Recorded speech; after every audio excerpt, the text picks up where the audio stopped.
রমজানের ২৭ তারিখ লাইলাতুল কদরের রাতের বেলা আপনি নিয়ত করে নেন 2 রাকাত নামাজ আদায় করবেন। সলাতুত তাওবা মানে হলো তাওবার নামাজ। জিন্দেগির গুনাহের কথা চিন্তা করে নামাজের মুসল্লার মধ্যে আপনি দাঁড়ায়া যাবেন।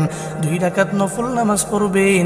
যেই সূরা দিয়া মন চায় ওই সূরা দিয়েই 2 রাকাত নামাজ শেষ করে সালাম ফিরাইয়া নবীর উপরে দরুদ পড়বেন শতবার।